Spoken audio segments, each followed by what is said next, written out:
ដំណាក់កាលទី1យើងមាន PH Euro Park និង PH Grand Hall សម្រាប់ដំណាក់កាលទី2យើងមានផ្លូវជីកង់និងផ្លូវរត់ Marathon Standard សម្រាប់ដំណាក់កាលទី3វិញយើងមានគម្រោងបើកថ្មីដែលនៅក្បែរស្ពានព្រែកប្រាចាក់អង្រែក្រោម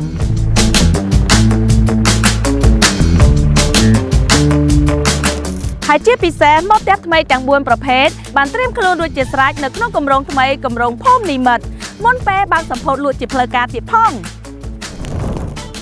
គម្រោងភូមិនិមិត្តគឺជាសមិទ្ធផលដ៏ថ្មីមួយរបស់បរិយាពេញហួតនៅក្នុងឆ្នាំ2026នេះគម្រោងថ្មីនេះនឹងបង្កើតឡើងស្របគ្នាជាមួយនឹងការអភិវឌ្ឍយ៉ាងសកម្មនៅជិតស្ពានព្រែកប្រាចាក់អង្រែក្រោមនិងដើម្បីស្វាគមន៍សមិទ្ធផលថ្មីដែលត្រៀមដាក់ដំណើរការឲ្យប្រើប្រាស់នៅក្នុងឆ្នាំ2027នេះ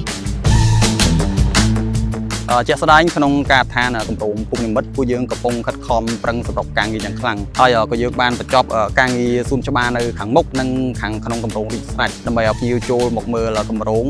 ទទួលបានការស្វាគមន៍មុនពេលចូលដល់ក្នុងការឋានបើតាមផែនការសាងសង់គឺពួកយើងធ្វើលឿនជាងការកំណត់ទៅទៀតហើយឥឡូវនេះយើងកំពុងមានយ៉ាងខ្លាំងគឺការងារបុកគ្រឹះនៅទៅតាមប្លង់មេដើម្បីអតិថិជនទទួលបានផ្ទះទៅតាមផែនការកំណត់ចំណាយឲ្យការងារបន្ទាប់ដែលយើងខិតខំប្រឹងនោះគឺការងារប្រព័ន្ធផ្លូវប្រព័ន្ធទឹកនិងប្រព័ន្ធភ្លើង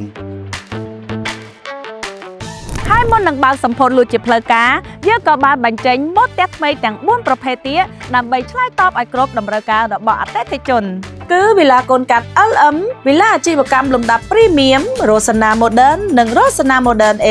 និងមានមួយប្រភេទគឺជាម៉ូតផ្ទះថ្មីសន្លាងនៅក្នុងឆ្នាំ2026នេះគឺវិឡាព្រោះ Prestige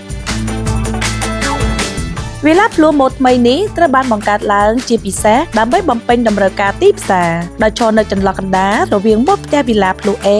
និងវិឡាភ្លួ Modern និងដើម្បីឆ្លើយតបទៅនឹងអតិថិជនដែលស្រឡាញ់ភាពស៊ីវិល័យបានផ្ដល់ជូននៅផ្ទះដែលមានរចនាបថទំនើបជាមួយនឹងតម្លៃមួយដែលកាន់តែសមរម្យហើយការជ្រើសរើសឈ្មោះ Twin Prestige នេះគឺដើម្បីឆ្លុះបញ្ចាំងអំពីកិត្យានុភាពកិត្តិយសនិងភាពឧត្តមឧត្តមរបស់ម្ចាស់ផ្ទះម៉ូតផ្ទះថ្មីទាំង4នេះនឹងត្រៀមខ្លួនស្វាគមន៍រងចាំបងនៅក្នុងភូមិនិមិត្តនេះណាជាពិសេសវិឡាភ្លួ Prestige ដ៏ថ្មីសន្លាងចង់ប្រាប់បងថាគម្រោងភូមិនិមិត្តមិនមែនមានតែ4ប្រភេទផ្ទះនេះទេប៉ុន្តែជាគម្រោងដែលមានច្រើនជម្រើសប្រភេទផ្ទះបំផុត